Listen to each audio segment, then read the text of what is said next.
Punta ka sa messenger ng praise and worship.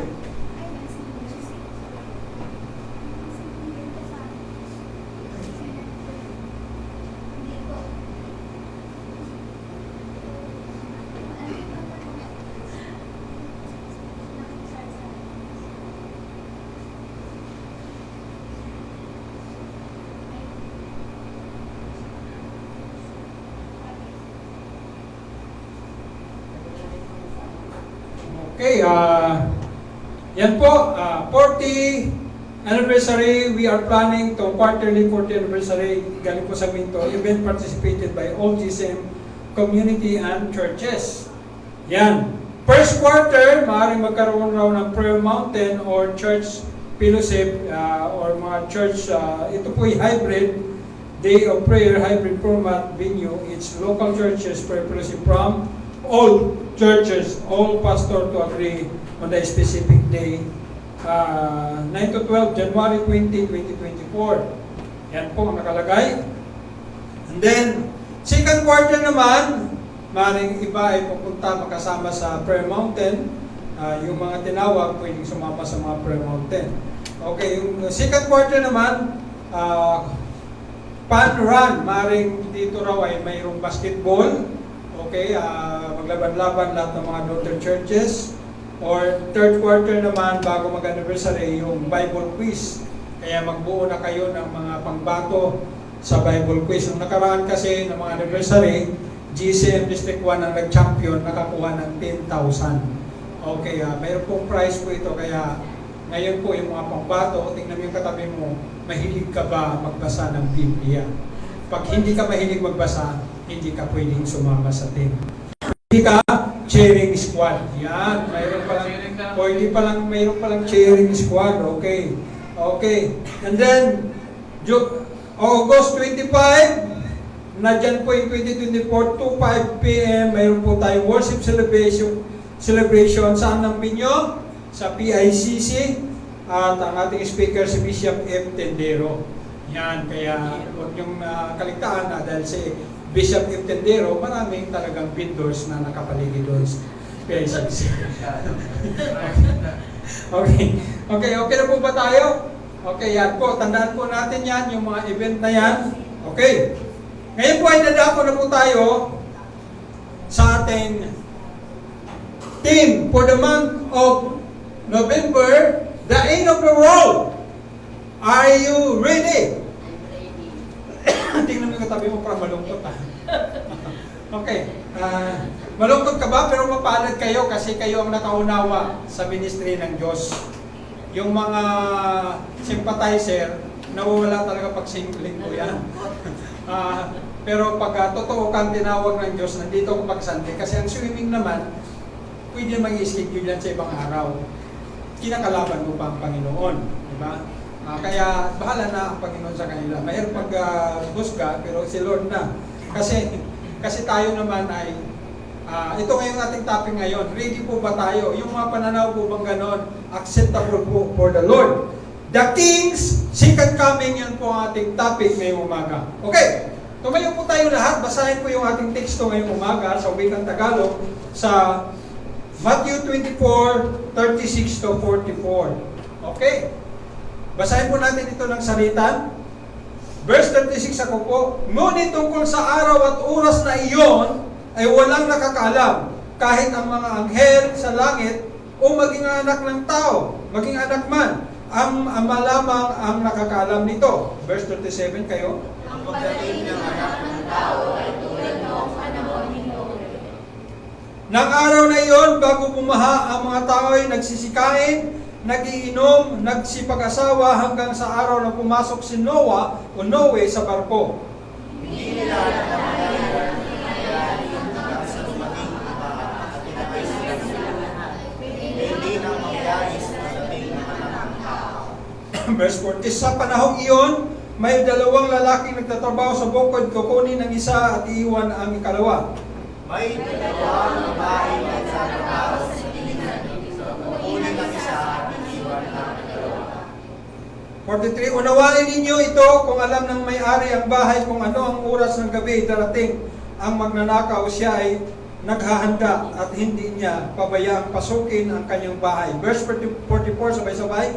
Kaya't lagi kayo maging handa sapagkat darating ang anak ng tao sa oras na hindi niyo inaasahan. Tayo pong lahat ay yumuko at manalangin. Pagpalain mo, Diyos, ang iyong salita na magbibigay sa amin ng tunay na kaliwanagan at kaunawaan. Lord, we ask your grace, O God, and Lord, tulungan mo po kami na maintindihan namin ang iyong kalooban. Tulungan mo po kami na tunay na ikaw ang siyang manguna, ang iyong banal na espiritu, upang sa aming pag-aaral na ito, higit naming maintindihan ang layunin mo sa iyong sikan kami at mga palatuntunan o palatandaan, mga sign na ikaw ay darating na. Salamat o Diyos sa umagang ito. Bless us, O God, with your power and the presence of the Holy Spirit to open our heart, to open our mind, to open your word, Panginoon, na maging maayos na tatanggapin ng aming mga puso. In Jesus' name we pray. Amen. Makaupo na po tayo. Okay. Kamayan mo yung katabi mo. Handa ka na ba? Yan. Pero sabihin mo sa kanya, salamat dahil nandito ka ngayon. Okay. Ang topic po natin, pag sinabing perilous time, sabihin ito ay danger. Sa panahon natin ngayon ay danger na dahil nga may baka umabot sa atin yung missile dito. Okay, malayo naman po. Pero ang sabi nga ng mga army, military na mga Israelite, humihingi po sila ng prayer sa mga Christian na maaring magsisiklab na yung World War III. Kasi sabi nga ng mga pilot, kasi nakahanda na sila, lahat nakaloaded na lahat. Piniin po yan ni Pastor Greg sa mga organization ng may mga nag-PM na malapit sa mga Israelites na talagang ang huling negotiation raw ay sa Beirut, and then marami pang ibang mga negotiation na mangyayari. Pag hindi this week raw, maunawaan natin kung matutuloy yung World War III o hindi. Okay. Kasi maraming negotiation. Okay. Diba, maraming maipiktuhan. Pero tingnan natin yung ating mga paniniwala o ating pinag-aaralan ngayon kung ito nga po yung angkop. Okay, sabi nga ng 2 Timothy 3:1, dapat mong malaman na sa huling araw ay darating ang panahon ng kaguluhan. Matagal na po yan. Noong unang panahon, manual po ang gira. Pag sinabing manual, pag si Rex magaling sa espada, talagang mag-champion siya. Diba? Magaling sa pana. Yan. Ngayon, digital na yung gira.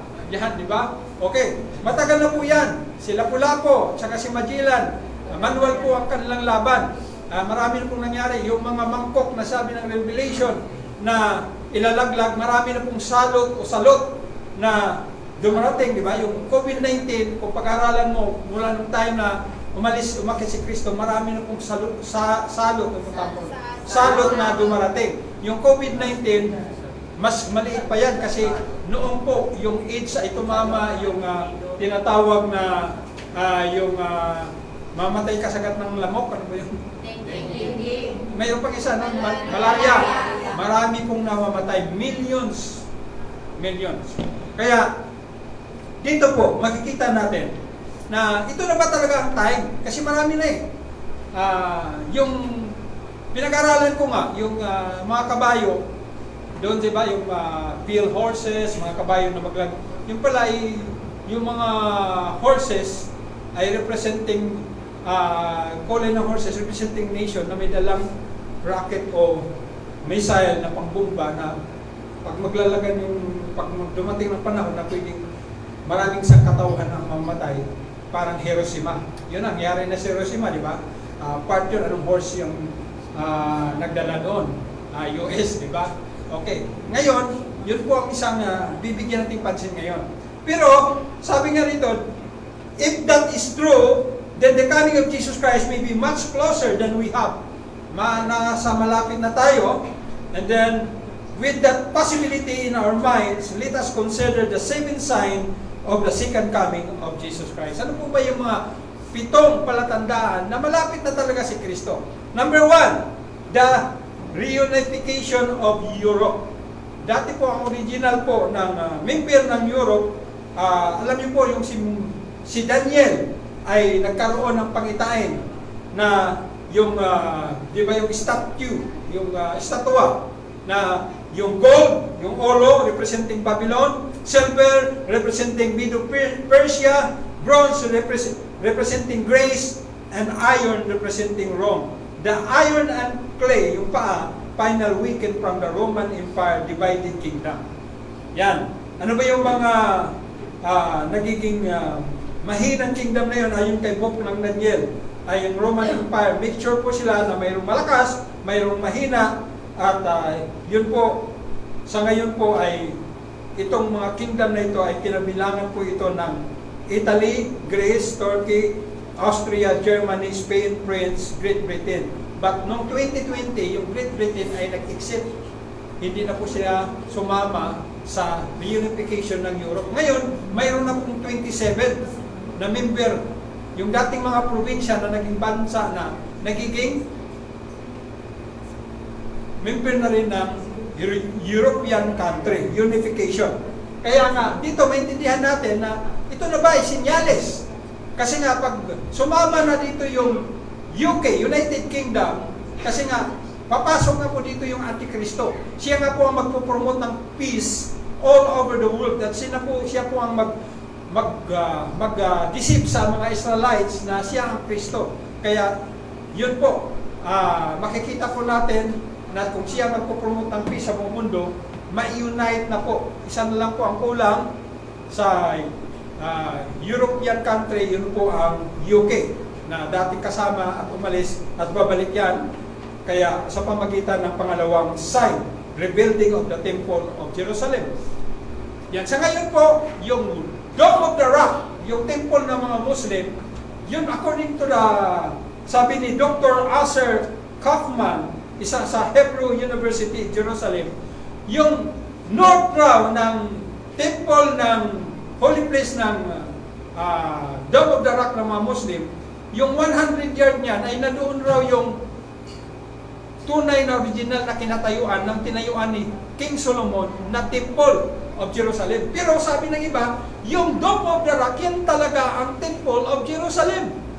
Noong unang panahon, pag yan ay sinira at nawasa at magkaroon ng negotiation, may isang taong lilitaw ng congregation upang itayo yan, pagdating ng 3.5 year, papasok yung nakipag-negotiate na Antikristo, na ito yung sinabi na abomination, dissolution, na ibig sabihin yung pangalawang kasamaan na i-declare niya ang sarili niya na siya ang Kristo. Yan. Ngayon, sisirain niya, pagdating ng 3.5 years, sisirain niya yung tipan niya sa Israel at i-declare niya ang sarili niya na siya ang Diyos. Kaya kung ngayon, mahilig kayo sa mga himala, kasi magpakita siya ng himala sa buong mundo, kaya gagalang siya. Kaya lahat susunod sa kanya. Kaya kung kayo ay mababaw niyong panampalataya, natatangay kayo sa swimming pool, then masasama kayo doon. Okay. Dito po, rebuilding of the temple sa ngayon, buo pa yung temple, di ba? Pag mahagip yan ng missile at mahukay dyan, yung Ark of the Covenant, lahat ng mga Muslim magbalik loob sa Panginoon. Dahil mapatunayan nila, Jewish is the true Christianity. Kaya ito po yung ating bibigyan ng pansin ngayon. Rebuilding of the temple, buhay pa. Makikita natin, malaki yung kanilang di ba? Yung dinadaanan lang ng missiles sa Gaza ngayon. Di ba? Yan po ang original na temple na biniig. Yan po ay lahat ay nagkalasog-lasog yan. Noong 80th century, maraming namatay ng mga bata, maraming namatay kasi nga sinakop ng mga Romans after ng 70 years ng pagkaakyat ni Christ. At sinabi ni Kristo, walang bato maitatayo sa kapwa bato. Doon nga nangyari yung fulfillment at maraming namatay dahil hindi nila pinakinggan yung dumating na Mesiyas. Kaya yun po. Una ay reunification ng Europe. Nakita na natin, isa na lang ang kulang kasi ang magpupuno dyan yung Suwail. And then, rebuilding of the Temple of Jerusalem. Yan. Sa ngayon, buo pa. At wala pa yung nakipag-negotiate na itayong muli yung temple. Ibig sabihin, hindi pa talaga mangyayari. At doon dapat yung isang mind natin na bago po mangyari po itong tribulation, kasi yung pagtatayo ng temple, bago po mag-tribulation yan eh. Ibig sabihin, ang mga Kristiyano ay hindi na makaranas ng tribulation. Ibig sabihin, tayo po kasi mayroon tinatawag na pre-trib agreement na ang lahat ng Kristiyano ay hindi makaranas ng tribulation, kukunin na ni Lord sa alapap, sasalubungin na. Ibig sabihin, halimbawa si Rex, magbabago nga niyo si Rex kasi sa isang kisap mata, kanyang katawang panglupa ay palitan ng katawang ininabor pang langit. Salubungin si Christ sa langit. Pagbalik ni Christ after 7 years na humanin muna yung Antichrist, o kung kasama si Rex, siya ang magiging chairman ng buong nabutas at malabon. Kasi siya ang nanindigan for the Lord.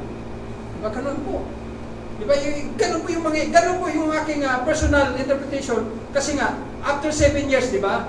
Pagdating ng tribulation kasi, yung mabasa nyo sa tinatawag ng Revelation na 50 kilos na mga yelo na babagsak, sa panahon po yan ng tribulation. Yung maraming salot, yung mga missile na ibabagsak, maraming mamamatay, sa panahon po yun ng tribulation. At tayo, nanimala ng mga Christian na magkaroon muna ng rapture bago natin, kasi aalisin na yung espiritu eh. Noong time na yun, pag inalis na yung espiritu, ibig sabihin yung suwain lang maghahari, kaya nga magkaroon na po ng mamaya, yung makikita natin yung mga tatak. Okay, rebuilding of the temple, pangalawa pong sign. Pangatlo, worldwide preaching of the gospel. Wow, ngayon may TikTok, nakakita na natin na worldwide na, di ba? Yung preaching ng gospel. Lahat ng mga platform, mga digital platform ay ginagamit na to spread the gospel, na marami talaga ngayong makakilala sa Panginoon. Kaya itong worldwide preaching of the gospel nangyari na, kaya nga sinabi doon sa Genesis, the church, sabi niya, it is God's desire to bless all nations through the seed of Abraham. Kaya nga, doon po yan sa Genesis chapter 12, 1-3, yung covenant ni God at saka ni Abraham. At ang sabi nga dito, the Church of Jesus Christ is the spiritual seed of Abraham. Sabi ng Galatians, sabi ng Apostol Pablo 3:29, Jesus Christ has commissioned to us to take the gospel to all nations. On Matthew 28:19-20, the coming of Christ is delayed so that all people may come to repentance.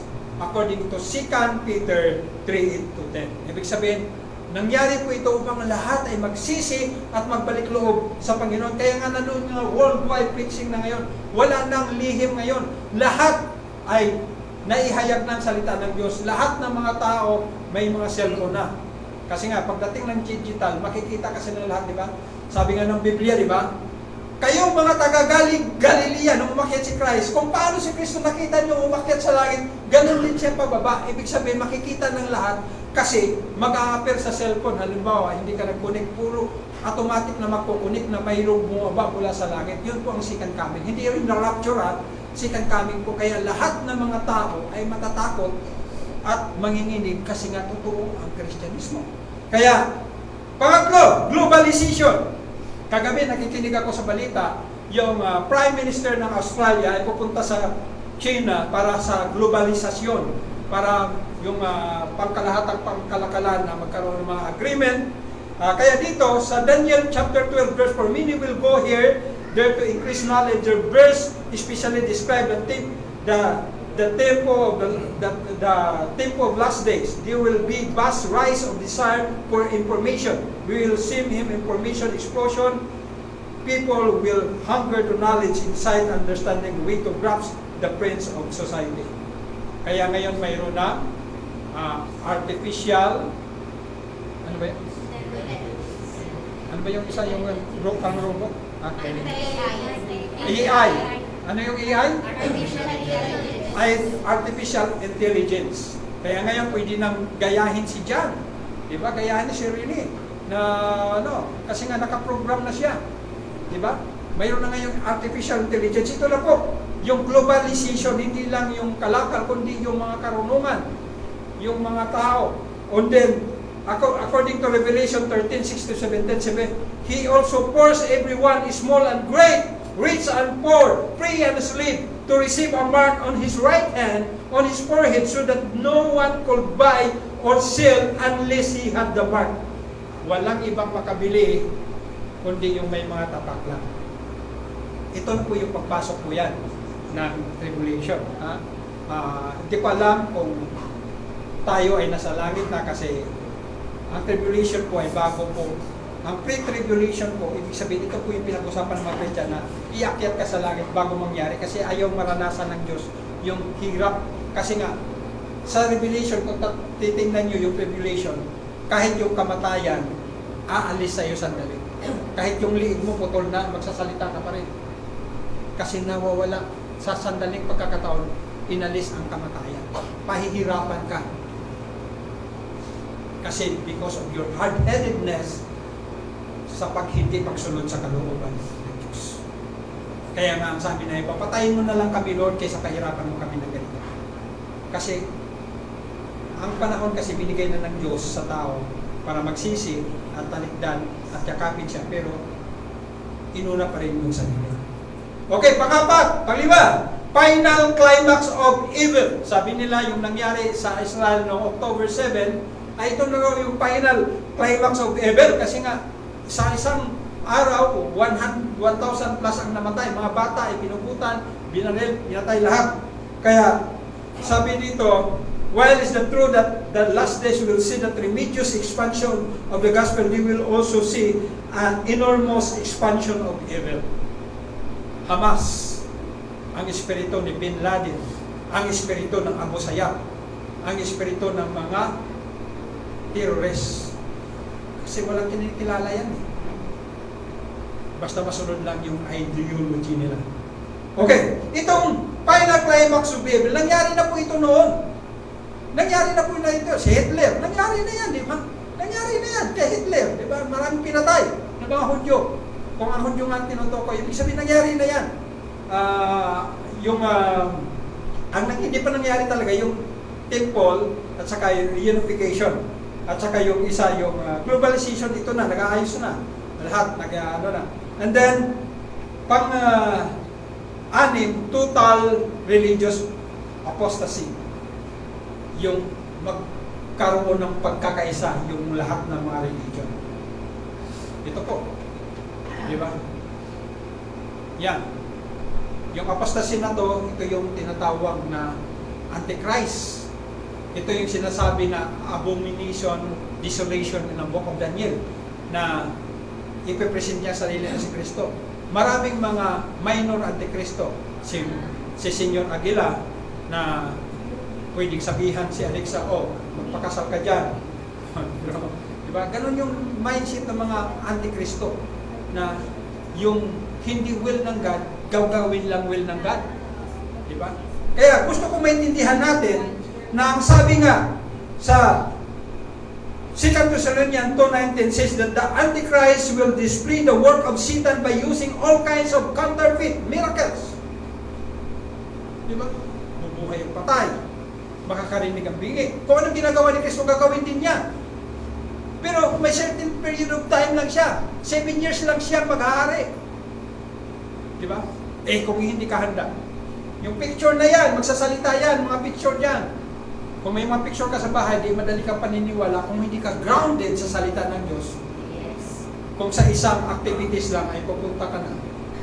Nako, delikado. Kung ikaw ay hindi nagdi-devotion. Delikado. Kung ikaw ay pagpunta mo sa church attendance lang, pagpunta mo sa church performance lang, nako, delikado. Pag ang iyong sarili ay hindi mo inayos in the presence of God, nagmamadali ka, akala ka maubusan ka ng babae, maubusan ka ng lalaki. Di ba? Lahat ng bagay may yung kanya-kanyang panahon. Sabi niya, kaya ibig sabihin, total religious apostasy, mayroon pong lilitaw dyan na Antikristo. Na mag-unite sa lahat ng mga Arab nation. At payagan nga, itong Israel na magtayo ng temple na nandyan sa Dome of the Rock. Pwede namang sa gilid lang sila ng Dome of the Rock, magkatabi. Pero, hindi natin alam kung ano talaga, kung sisirain ba yung Dome of the Rock para magalit ang mga Muslim, para magkaroon ng Battle of Armageddon, dahil sa kadarating yung peacemaker na Antikristo. I-picture nyo yan. Kasi walang nakakalam, walang kahit isa. Kaya ang gagawin natin, magiging handa tayo sa lahat ng panahon. And then, pang-pito, false sense of security.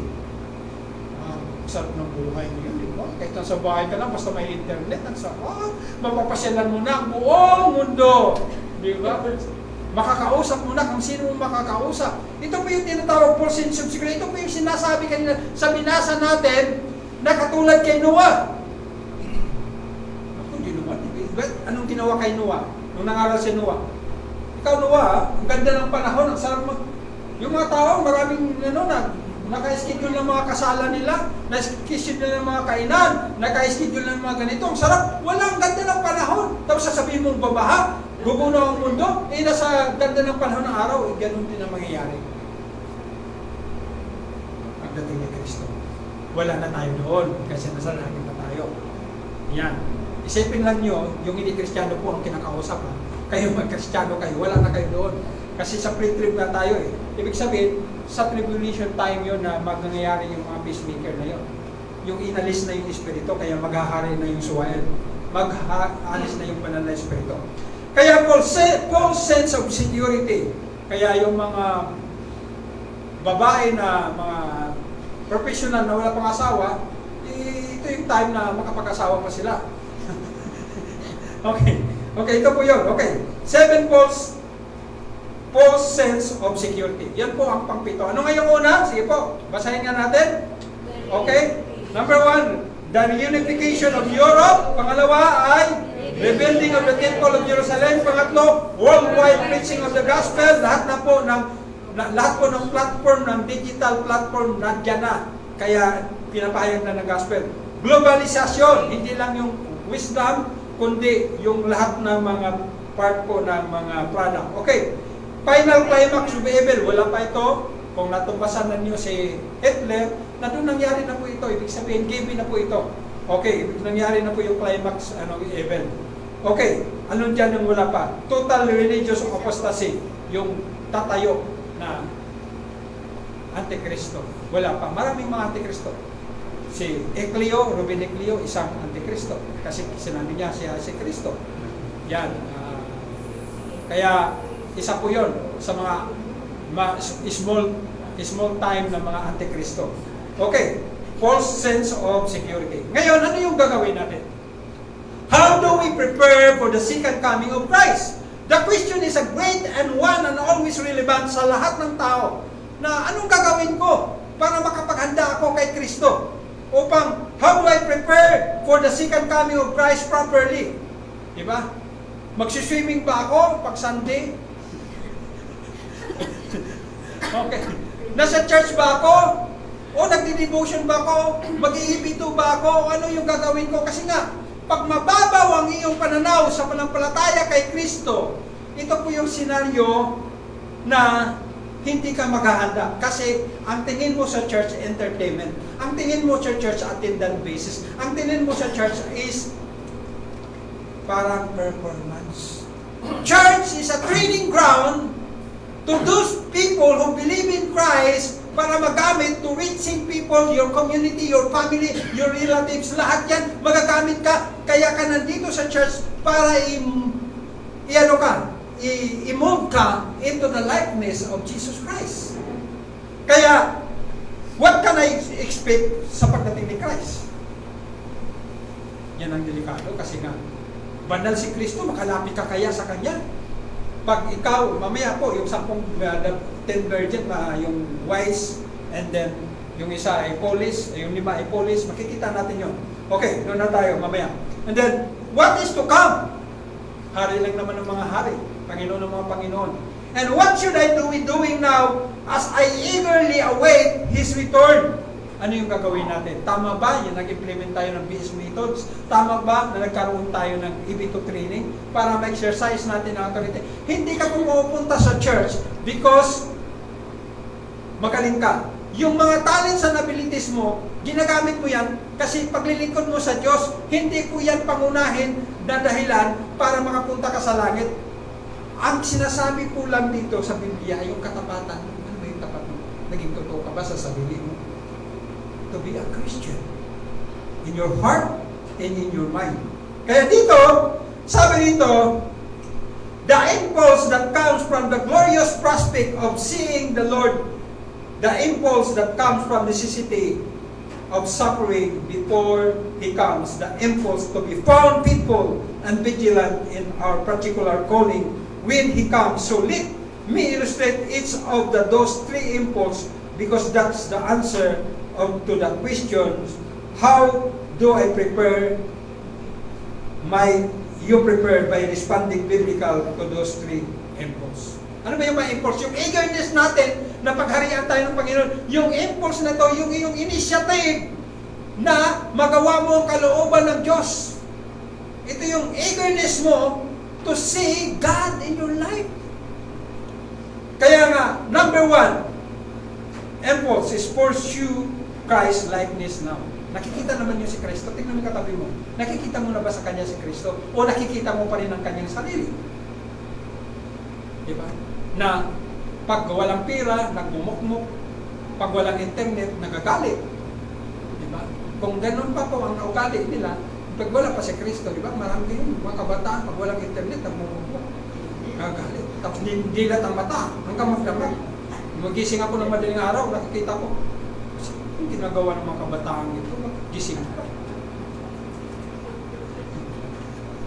Sabi ko, makikita natin, yung pursuing Christ-likeness is a matter of our submission to the will of the Lord. Kaya, sa John, chapter 3, 1 John 3, 2-3, basahin natin na sabay-sabay. Go! Mga minamahal, go! Sige po. Yan. Sige, go.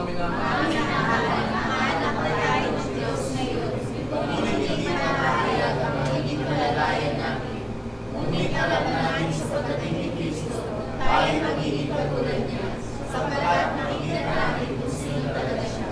Kaya ang sino mang ganito ng pag-asa kay Kristo ay nagsisikap na maging malinis tulad ng malinis. Wow, sa verse 2, diba? Kaya ang sino mang may ganitong pag-asa kay Kristo ay nagsisikap na maging malinis tulad niyang malinis. Bakit? Kasi nga, ito po yung Christ-likeness. Gusto kong maintindihan natin. Pagdating po ni Kristo, di ba sabi ng Biblia, maraming magtatangis, magsisisi sila kasi hindi na malapitan si Kristo. Because Christ is a holy God. Di ba? Pag ikaw ay nasa kadiliman, may expose ka kagad at hindi mo kayang lapitan dahil ang presensya ng kabanalan. Sino nakalapit doon? Si Moises. Itindihin natin si Moises, di ba, nung sa yung nag-aapoy na halaman, yung burning bush, yan. Okay. Di ba? Hubarin mo yung sandalyas dapat sapagkat banal ang iyong. Ibig sabihin, hindi mo kayang ang presensya ng Diyos, iiyak ka na lang at magsisisi. Because pagdating ng panahon, makikita mo si Kristo, yung kaluwalhatian ng langit ay nasa Kanya. And you cannot enter in His presence if you are not sold by the blood of Christ.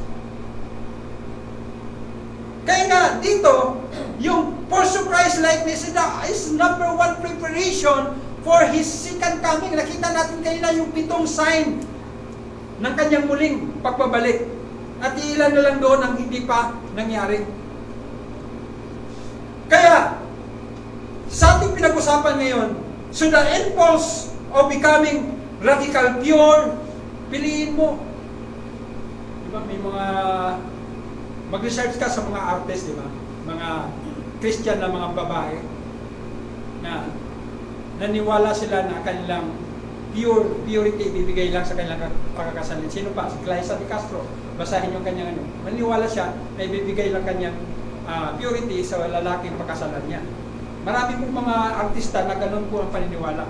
Marami namang ibang artista na paiba-iba yung relationship. Pero may mga artista talaga na nanindigan. Even lalaki. Diba? Yung, kung kilala nyo si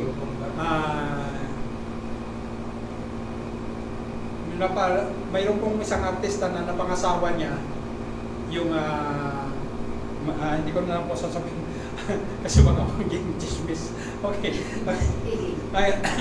Okay, sabi rito, pure, holy. Paano ba yung holy?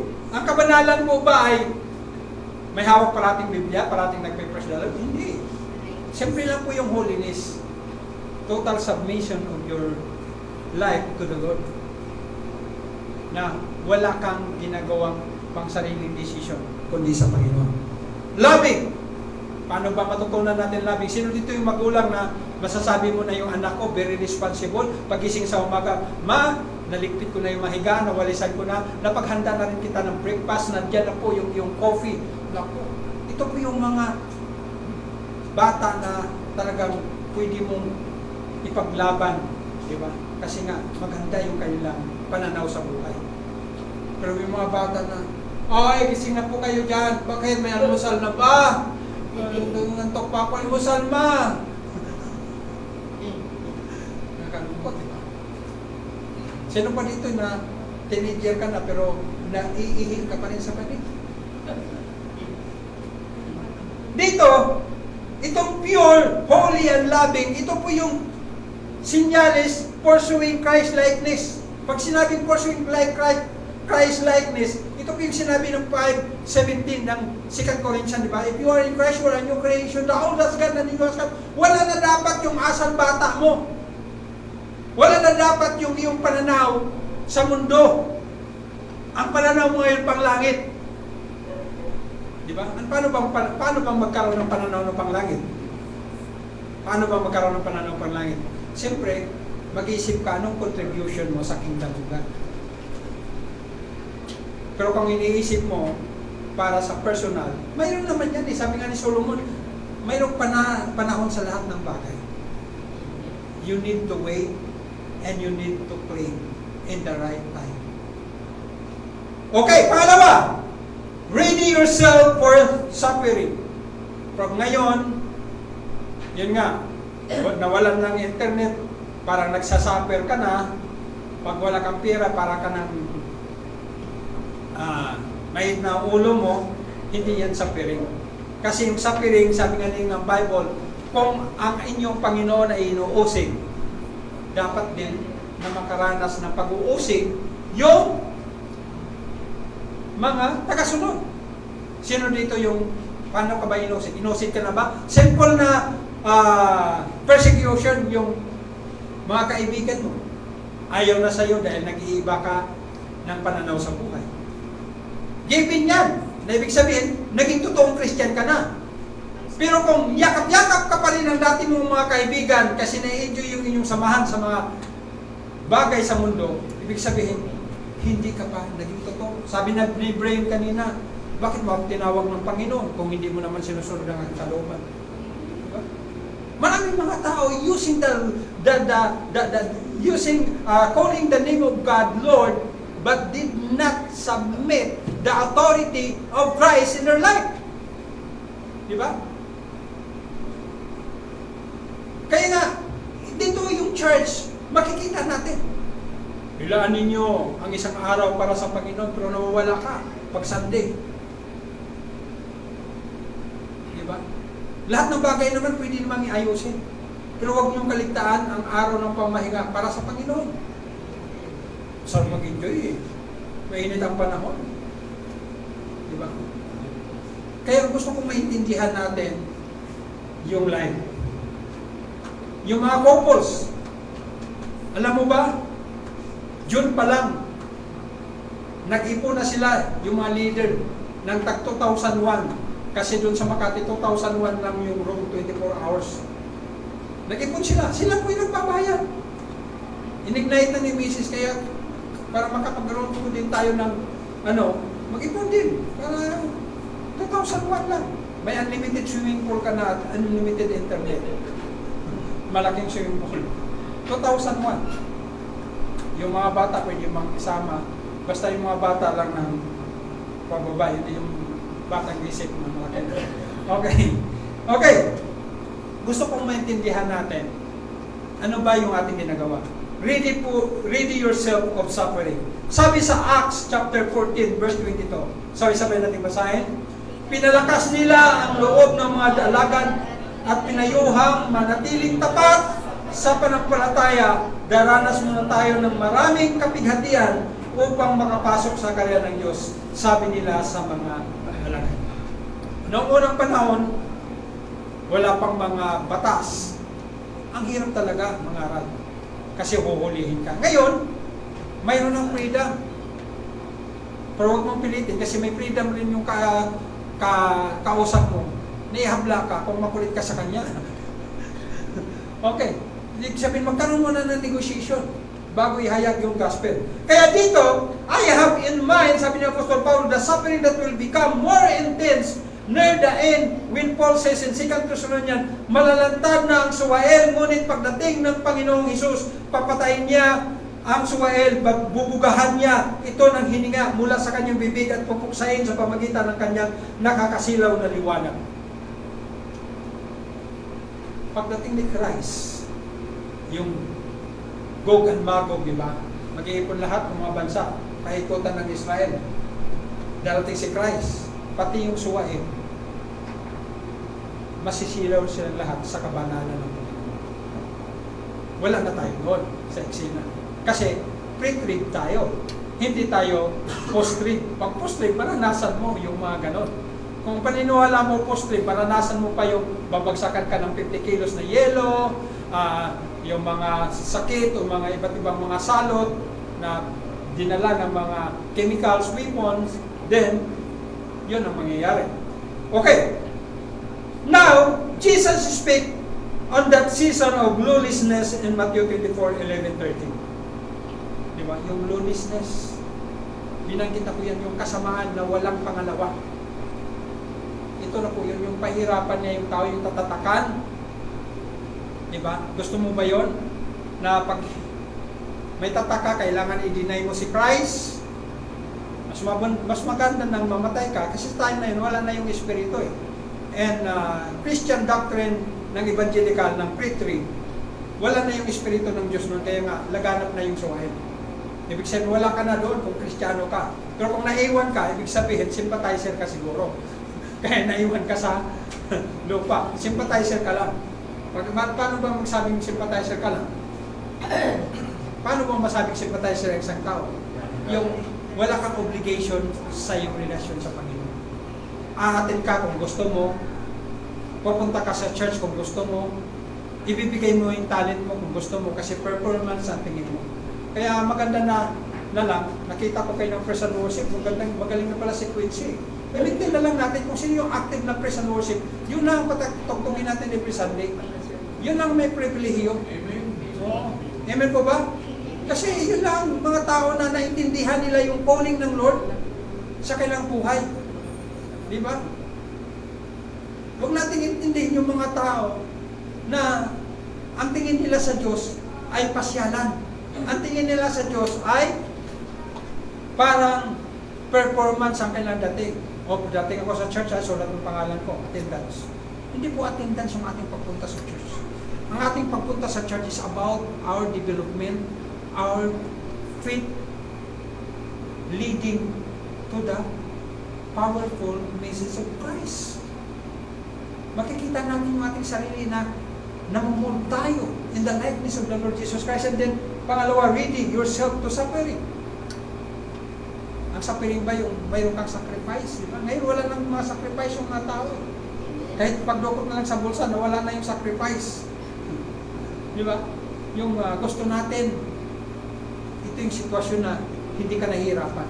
Alam mo ba, part ng training ng mga Christian, dahil darating ang panahon na kung magkaroon man ng matinding persecution, kung hindi nga pre-trib yung rapture, maranasan natin yan. This is the time, maghanda tayo.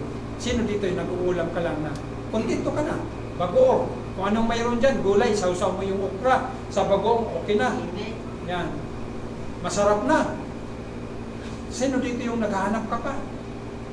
Gusto pang gumastos. Mas maganda nga yung gulay. Diba? Makikita natin yung preparation ng buhay natin. Pangatlo, work faithfully for Christ. Paano ba natin ginagawa na maging faithful tayo kay Kristo? The impulse to be ready for second coming is the impulse to be found faithful and vigilant in our particular calling. Na doon tayo nagbabantay tayo katulad ng Book of Ezekiel na tayo ay mga ano sinabi ng watchmen.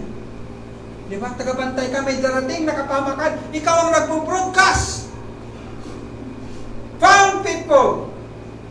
Paano ba natin makikita work faithfully? Over and over and over in the New Testament, we are told to be watchful, to be awake, to be ready. What does that mean? I think the parable of 10 virgins is good illustration of what it means. Yung parable of 10 virgins, pareha silang tumanggap kay Christ. Pareha sila may 24 hours. Natutulog sila. Pero anong kulang sa mga mangmang? Ang sabi nga dito, hangal eh. Binanggit dito sa translation ng Tagalog eh. Limang hangal at 5 matatalino. Ano ba yung 5 hangal? Kristiyano raw sila, pero pareha silang binibigyan ng 24 hours na pwedeng matulog, pero wala silang ginawa sa kanilang Christian life. Anong ginawa nila? Yung lang is representing your activities in the presence of God. Your relationship to the Lord, naniwala ka na tinitreasure mo yung relationship mo kay Lord, kaya ka gumagawa to expand the kingdom of Christ through your life. Ito po yung 5 matatalino. Yung 5 hangal, sila ay pagpunta lang sa church, is a form of attendance, is a form of a performance. Pangiti-ngiti, walang ginawa for the kingdom of Christ. Ito yung mga hangal. Bible ko nagsabi dyan. Kaya nga nung darating na yung lalaking ikakasal, bibili ako ng langis. Ibig sabihin, hindi na kaya ang presensya ng ikakasal. Kasi wala silang ginawa for them, as a Christian, sa kanilang life bilang Christian. Sino dito na mayroon ka ng dinidisciple?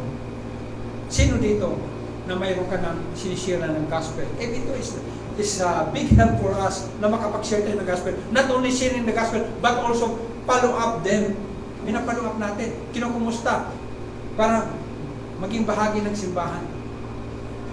Ito po yung sinasabi, ito po yung langis na nagpapakita sa iyo para ma-energize ka na the kingdom of heaven is in your hand because you believe Christ is the only solution.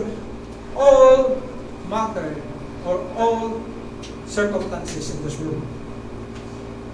Kaya, mga magulang po kapatid,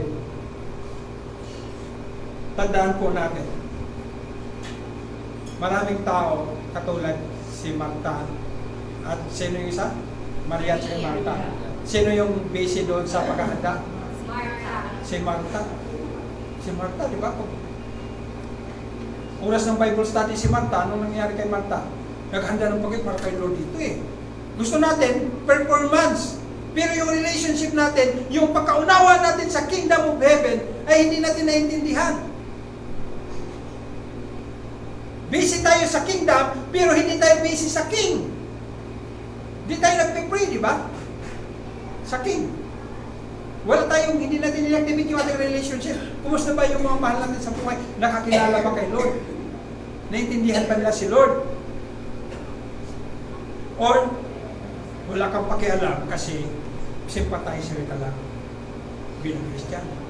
Ang sympathizer ay hindi nagkaroon ng totally submission to the life of our Lord Jesus Christ.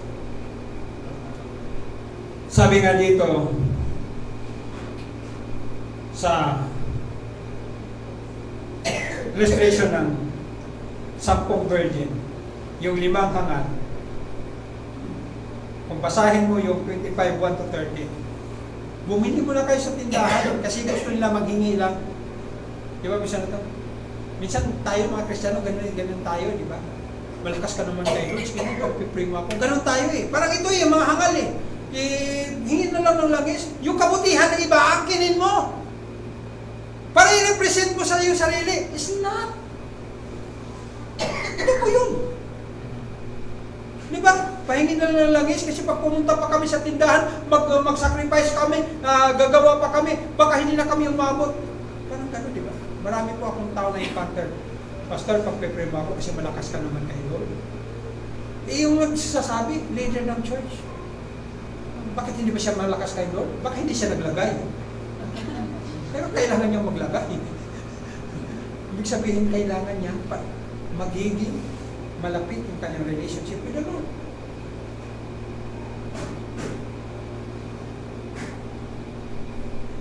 So let your life be guided by, una, the first impulse that comes, the prospect of seeing the Lord. Handa ba tayo lumapit kay Lord? Diba? Sa time kasi natin ngayon, yung tinatawag na time of sanctification. Binabanal tayo hanggang parating pala si Kristo. Eh kung hindi mo naintindihan yung process of sanctification, hindi mo ginagawa yung assignment mo on earth to be guided, to be holy, and to be loving in the sight of God. At hindi ka ngayon, hindi ka pa marunong magpatawad, hindi ka pa marunong magmahal sa kaaway mo, then, i-exercise mo. Kasi minsan ang tao, minamahal lang natin yung mabait sa atin. Pero yung mga tao na nakasimangot, tingnan mo yung katabi mo. Yung mga tao na nakasimangot sa atin, hindi natin kayang mamahal. Diba? Hindi nga marunong maglibre yan, paano kung mamahalin? Nakatingin tayo sa lagay. Gusto natin may lagay. Ha? Mayroon pang lagay yung ating relationship. Dapat makita yung kabutihan lang. Tama ba? Tama ba, ate? Yan. Okay. Pangalawang impulse, that comes from the necessity of suffering. Lumabas ka na ba sa comfort zone? Comfort zone mo, sabi niya, Ate Gladys, na hindi lang siya nakatutok sa taga Malabon at taga Naputas, kundi pumunta siya sa Molino at nakapag-ministeryo. Kaya umabot hanggang gabi kasi nagustuhan ng kanyang ministeryo. Diba? Ibig sabihin, gusto ba natin comfort zone lang tayo? Sarap kasi dito. Dalawang aircon, pag may sira. Kuya Rini, nasaan ka na? Walang lamig eh. May internet pa. Libre. Diba? Minsan nga, tayo, pag may nawawala sa atin, lalo na pag internet, nawawala na tayo sa comfort zone. Diba? Parang pinaparana sa atin, galit ka na. Nagbayad ka ba ng internet? Relate much. Ganun ang papel ko sa bahay kasi ako tagabayad ng mga bills eh. Ha? Walang internet, Peps! Sabi ng biyan. Marinig tayo.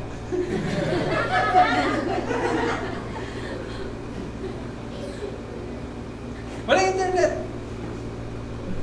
Minsan, ang ating buhay pinapatakbo ng mga bagay sa atin. The impulse to be found faithful, vigilant, full of love to Christ. Nagiging watchmen ba tayo? Na kawawa naman ang kaluluwa nito.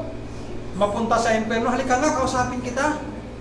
Mayroon ka na bang damdamin ng ganun? O sa mga magulang mo, magkahiwalay tayo, nay. Sa impyerno ka sigurado, ako sa langit. Kasi magkaiba tayo ng direksyon ngayon, pero gusto mong sumama sa akin, makinig ka, kausapin kita. Di ba? Kaya mo bang bigyan ng mga kapatid mo ng solution na magkasama kayo sa langit? Kung dito sa lupa magkahiwalay na kayo, sigurado din sa langit magkahiwalay kayo. Anong pamamaraan na gusto? Ibigay natin yung kay Lord. Yung Sunday, ibigay natin kay Lord. Idalhin natin sila kay Lord. Kasi kung yun lang pamaraan para ma-equip sila, ma-encourage sila, dalhin natin sila kay Lord pag Sunday. Huwag natin silang bigyan ng ibang commitment pag Sunday. 2 hours lang naman eh. May libre pa na pakain, na isang basong sopas.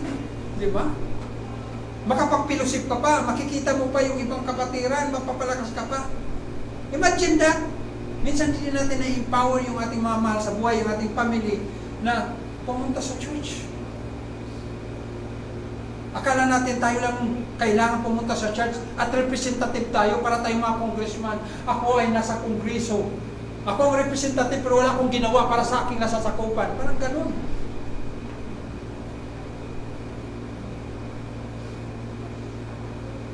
Tumayo po tayo lahat.